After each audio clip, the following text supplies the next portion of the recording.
हम शायद ठीक से नहीं समझ रहे हैं कि हमारी यूनिवर्सिटियाँ क्या होती थी। कई बार राजाओं ने ज्ञानियों को एक पूरा गांव दे दिया कि आप लोग वहां जाकर के रहिए, और वो पूरा का पूरा गांव एक यूनिवर्सिटी बन जाता है, क्योंकि उसमें दूर दूर से लड़के पढ़ने के लिए उनके घरों में जाते हैं। ऐसा गांव में देख के आया, बिहार में सरसप पाही है, वहाँ कुछ घर बचे हुए हैं, वो तो उसकी 1000 साल की परंपरा, उस पर किताबें आपको मिल जाएंगी, कितने बड़े बड़े न्यायिक, कितने बड़े बड़े पंडित वहां रहे हैं पिछले 1000 सालों में। पूरा का पूरा गांव ही विद्यापीठ है, छोटा सा गांव है, उसमें कुछ भी नहीं, वहां कोई कॉरिडोर नहीं बने, बहुत अच्छा हुआ, वहाँ कोई विकास नहीं हुआ। हम अभी भी जाते हैं तो कुछ घर बच गए, कुछ लोग वहाँ रह रहे हैं, बूढ़े लोग, वो उनकी पोतियां पोती खाने में समाज। सर गंगानाथ झा का घर वहाँ पर, उनके भतीजे वो अभी भी वहाँ रहते हैं, उनका संग्रहालय वो बचाए हुए हैं। गंगानाथ झा कितनी बड़ी विभूति थे, वो इंटरनेशनल फेम के बड़े स्कॉलर थे, बड़े ट्रेडिशनल पंडित भी थे। तो ये हमारे यहाँ जो भारत है, भारत के विश्वविद्यालय हैं, वो इस तरह से बने। और ये सब मनु बताते हैं कि काला हिरण जिस देश में विचरण करता है, घूमता है, वो यज्ञीय देश है। अभी भी काले हिरण वहाँ पर मिलते हैं, हमारे यहाँ तो नहीं मिलते हैं। जिस एरिया में, जिस एरिया की लोग बात कर रहे हैं, तो वो जहाँ पर सरस्वती नदी बहती है, जहाँ आर्यावर्त है, हिमाचल और हिमाचल से लगा करके और विंध्याचल तक का जो इलाका है वह आर्यावर्त है। तो ये देश जो है बताया, ब्रह्मर्षि देश बताया मनु ने, कुरुक्षेत्र, मत्स्य, पांचाल, शूरसेन, इतने जनपदों को मिलाकर बना हुआ देश ब्रह्मर्षि देश है। तो ये जो हमारे यहाँ एक भारत के भीतर, भारत बहुत 1000 साल पहले, कुछ 1000 साल पहले से बताए जाते रहे, वो अपनी सारी विविधताओं में जीवित थे, उनको मान्य किया गया इस रूप में, उनकी भौगोलिक पहचान को, उनकी सांस्कृतिक पहचान को। और लेकिन यह माना गया कि सारे देश मिलकर के जो भारतवर्ष है, जो पैन इंडिया का कॉन्सेप्ट है, उसकी महादेश की महाचेतना को ये सब बनाते हैं। ये सब भी हैं और भारतवर्ष भी इनके साथ है, इन सब से बनता है। तो यह बाकी तो मनु ने जो कहा कि आर्यावर्त इन सब में सर्वश्रेष्ठ है, यहाँ से सब लोग सीखें, और बाकी जो है उससे नीचे नीचे जाएंगे तो म्लेच्छ देश है, उससे तो मैं सहमत नहीं होता हूँ।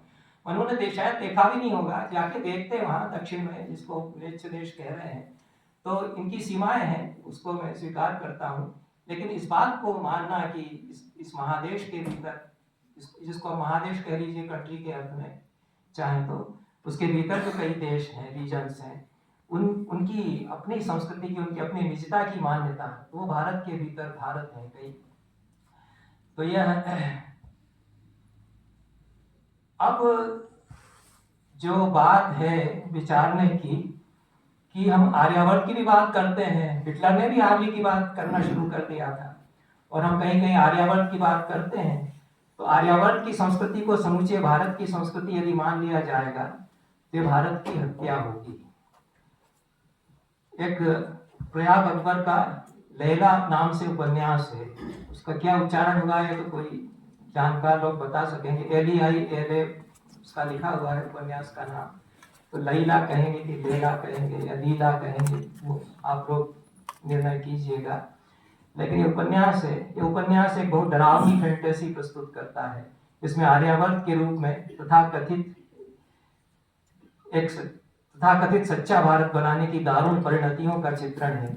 इसमें भारतवर्ष के 3 टुकड़े कर दिए गए हैं। आर्यावर्त जिसमें कि शुद्ध भारतीय लोग रहते हैं, वो शुद्ध नस्ल के लोग हैं, उनका कोई मिश्रण नहीं हुआ, उनका खून भी शुद्ध भारत का खून।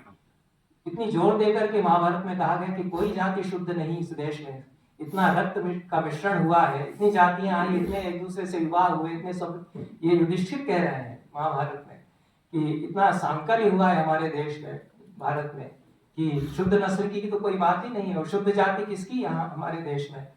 ये उस समय चला आ रहा, बाद में तो फिर शक और मूण आते हैं, कितने जातियां एब्जॉर्ब होती हैं। लेकिन ये लोग जो है एक वो उस फैंटेसी के द्वारा उस खतरे का चित्रण ये उपन्यासकार करता है कि लोग शुद्ध आर्य की बात करेंगे और आर्यावर्त बनाने की कोशिश करेंगे, तब वो क्या करेंगे कि बाकी लोगों को धकेलेंगे, वो धकेल करके निकालेंगे कि इससे वो बाहर हो जाए, उनका एक निम्न लोक बनाया जाएगा। वो आर्यावर्त ये हो गया हमारा ऊपर, जो मनु ने चूंकि बता दिया कि हिमाचल से विंध्याचल के बीच में आर्यावर्त है, तो आर्यावर्त हो गया, और तुम लोग उसके नीचे जा करके रहोगे, निकृष्ट तुम लोगों का मिश्रित हो गया है, तुम लोगों में जिन जिन जिन ने ऐसा किया उनका उद्धार फिर हम करेंगे।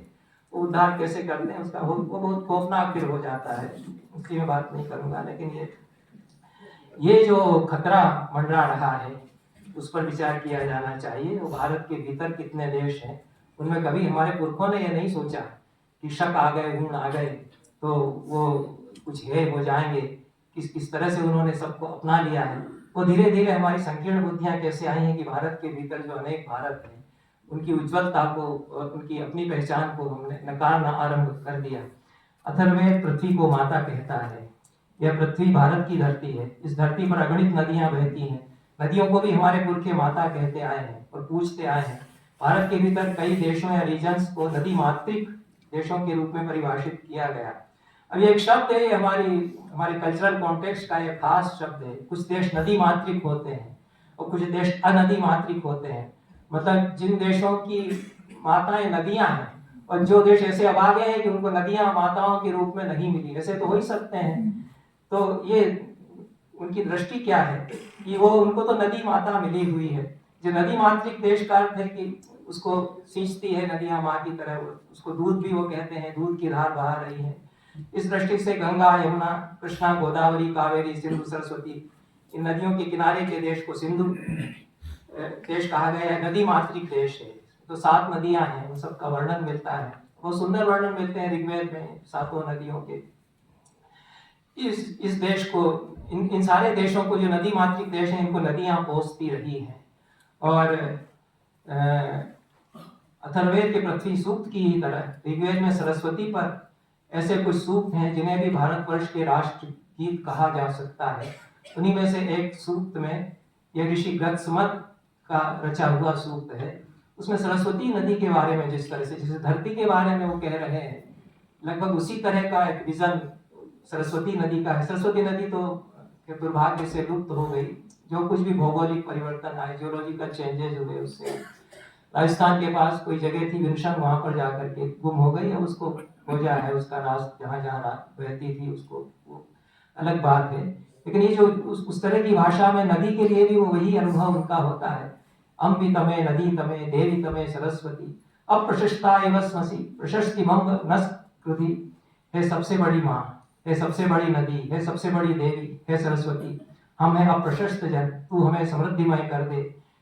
हे सरस्वती, जब तक तुम चमक रही हो तब तक उगते हैं अन्न। जब तक तुम हमारे क्षेत्र में तृप्त रहोगी और हमें संततियां देती रहोगी, हमारी धरती को सींचती रहोगी।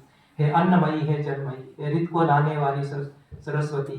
ऋत जो है कॉस्मिक ऑर्डर है। अब आप वो नदी को, धरती को उससे भी जोड़ रहे हैं, जो काल चक्र का आवर्तन विवर्तन है, जो कॉस्मिक ऑर्डर्स हैं, जो ब्रह्मांडीय व्यवस्थाएं हैं, उनकी भी बात कर रहे हैं। और सरस्वती नदी उससे जुड़ी हुई है। हमारी आहुतियां स्वीकार करो, देवताओं के बीच तुम्हारे लिए ये हमारी आहुतियां हम अर्पित करते हैं। तो यह नदियों का इस तरह से तन्मय होकर के दर्शन करते हैं वेदों के ऋषि। और वे कहते हैं कि ये जो सरस्वती नदी बह रही है, ये पूरा 7 नदियों पर बहुत सुंदर सूक्त है, जो पूरे देश को सींचती है, उस पूरे देश को। और कितने कितने रास्तों से तुम बहती हो, तुम जंगम जीवों के जीवन का आधार बनती हो। तुम्हारी लहरें टकरा कर गरजती हैं और उन सबका नाद आकाश को गुंजा देता है। चमकीली लहरें कितनी तेजी से बहती हैं, जैसे गरजते मेघों से मूसलाधार बौछारें धरती पर गिरती है। ऐसे ही सिंधु नदी तुम सांड की तरह गर्जन करती हुई बहती रहो। कुछ संक्षेप करूंगा। और उसी प्रकार की ये जो इमेजरी है, ये तो उस आदिम काल में जो इमेजेस आती थी आदमी के पास, ये नदियां हमारे पास ऐसे आती हैं जैसे पुत्रवती माताएं प्रेम में भरकर अपने बेटों के पास आती हैं। जैसे नव प्रसूता गायें अपने बच्चों के पास भागती चली आती हैं, वैसे ही पुकारती हुई ये नदियां हमारे पास आती हैं। हे सरस्वती, तुम उनकी सेना बनाकर चल देती हो, तुम उनके आगे आगे चलती हो। तुम गमनशीला गोमती के साथ बहती हुई चलती हो, तुम पुष्टामा नदी के साथ बहती हुई चलती हो, इत्यादि इत्यादि। ये सरस्वती नदी सबसे वेगवती है, ये चकित कर देने, सिंधु नदी सबसे वेगवती है, ये चकित कर देने वाले तेज भागते अश्वों के समान भागती है। ये रूपवती नारी की तरह देखने में सुंदर लगती है, ये मधु की वर्षा करते पावन वृक्षों से आच्छादित है, इत्यादि। तो ये जो भारत के लोगों ने पुराने समय में सिंधु प्रदेश, ब्रह्मावर्त ब्रह्मर्षि देश, आर्यवर्त, मध्य देश, सारस्वत प्रदेश आदि जनपदों या क्षेत्रीय प्रदेशों को मिलाकर भारतवर्ष को एक समग्रता में भी पहचाना। और इस समग्रता का निरूपण करते हुए वे लोग या ऋषि भारतवर्ष शब्द का प्रयोग करते हैं। इस भारतवर्ष की एक भौगोलिक पहचान है, एक सांस्कृतिक पहचान है और एक आध्यात्मिक छवि भी इसकी है। पुराणों में बार बार भारतवर्ष क्या है ये बताया जाता है। ये मैंने 2-3 पेज में भारतवर्ष के जो वर्णन है कई पुराणों में उनको नोट किया है। इसमें से कुछ हिस्से में पढ़ूंगा, मुझे बंद करना हो तो बता दीजिएगा, क्योंकि मेरे साथ तो दिक्कत ये आती है कि मुझे कोई रोकेगा तो रुक जाऊंगा, नहीं तो मैं बोलूंगा। तो अब रोकेंगे तो 5-10 मिनट में फिर कोशिश करूंगा। ये तो बहुत अच्छी बात है कि आप ना रोके। तो बहुत सुंदर श्लोक है, ये बच्चों को पढ़ाए जाने चाहिए कि क्या कह रहे हैं ऋषि, भारत के बारे में क्या कह रहे हैं, तो क्या उनका अनुभव है। अब वो अनुभव हमसे छिन गया